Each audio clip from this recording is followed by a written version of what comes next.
Dia. Eu quero conversar hoje com vocês a respeito de um tema que foi abordado no vídeo anterior. É sobre a rejeição de Cristo em determinadas cidades, especificamente Cafarnaum. Hoje nós vamos estudar algumas ações do Messias, algumas atitudes que Cristo teve em Cafarnaum, que é uma das cidades que por ele foi condenada por não se converter, por ver milagres, por presenciar a autoridade do Senhor Deus através dele, e mesmo assim manter o coração endurecido, e mesmo assim rejeitá-lo, e mesmo assim afastar-se do seu ministério.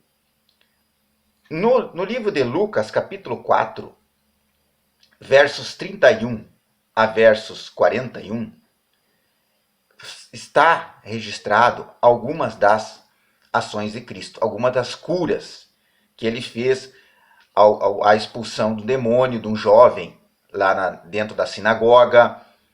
E isso eu quero comentar com vocês nesse vídeo. Lucas 4, verso 31. E desceu a Cafarnaum, cidade da Galileia, e os ensinava no sábado. E muitos se maravilhavam da sua doutrina, porque a sua palavra era com autoridade. Achava-se na sinagoga um homem possesso de um espírito de demônio imundo, e bradou em alta voz: Ah, que temos nós contigo, Jesus Nazareno? Vieste para perdermos? Bem sei quem és o Santo de Deus. Mas Jesus o repreendeu, dizendo: Cala-te e sai deste homem. O demônio, depois de ter lançado por terra no meio de todos, saiu dele sem lhe fazer mal. Todos ficaram grandemente admirados e comentavam entre si, dizendo: Que palavra é esta? Pois com autoridade e poder ordena aos espíritos imundos e eles saem. E a sua fama corria por todos os lugares da circunvizinhança. Deixando ele a sinagoga, foi para a casa de Simão. Ora, a sogra de Simão achava-se enferma, com febre muito alta, e rogaram-lhe por ela. Inclinando-se ele para ela, repreendeu a febre, e esta o deixou, e logo se levantou, passando a servi-lo.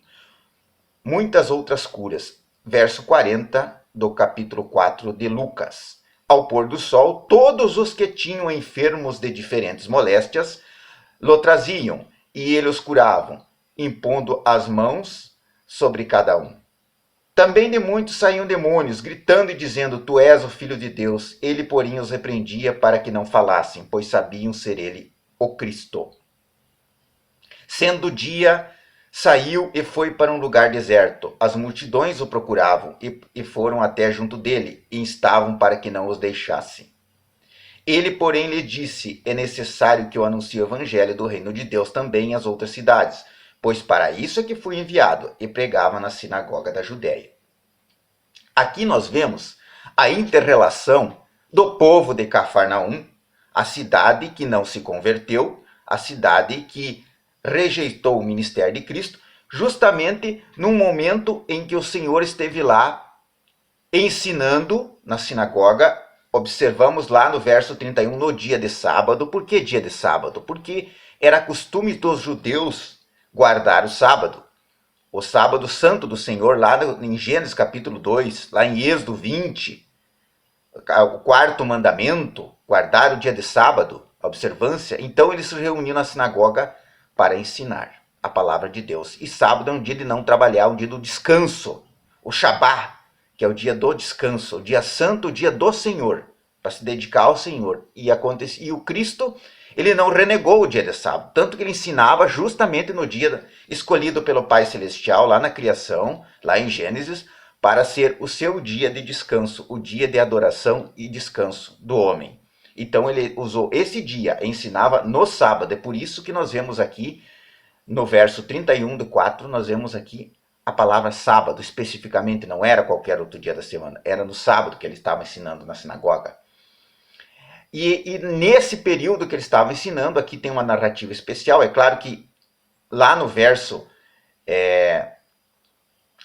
42, está a multidão procurando ele e tal, e está contando então que ele ele tinha uma popularidade muito grande e muitos milagres foram feitos também lá em Cafarnaum, certamente muito mais do que está descrito aqui, mas nós vemos que Lucas separou alguns específicos para narrar.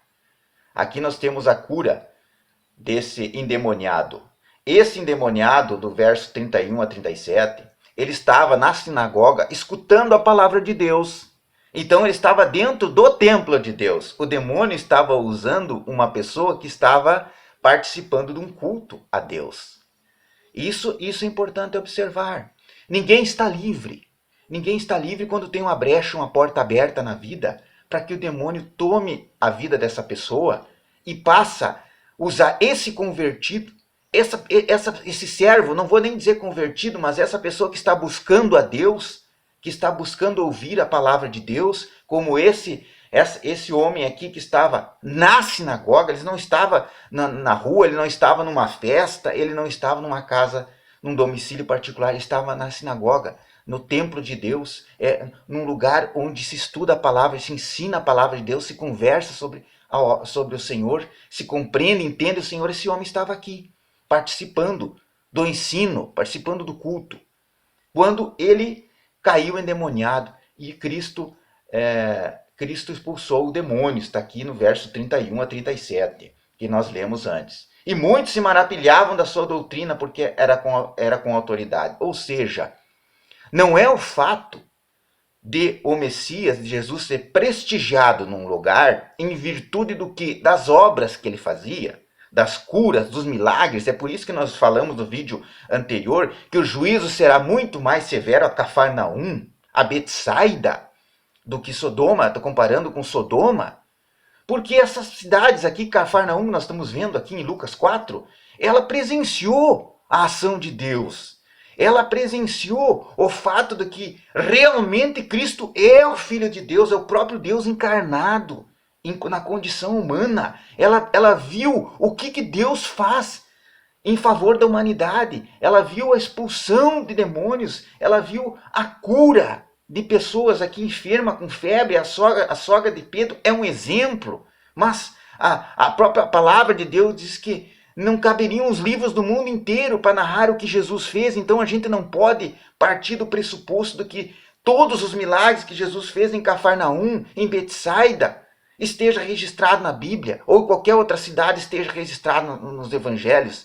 Ele fez muito mais, porque o próprio evangelho diz aqui que não teria espaço, livros no mundo, para registrar todas as ações de Cristo. Tudo o que ele fez. Mas aqui só alguns exemplos. Então nós temos só o fato de expulsou demônio como exemplo, a cura da sogra de Pedro, muitas outras curas. No verso 40 ao 41 diz ali que ao pôr do sol todos que tinham enfermos diferentes de moléstia lhe traziam e ele curava, impondo as mãos a cada um.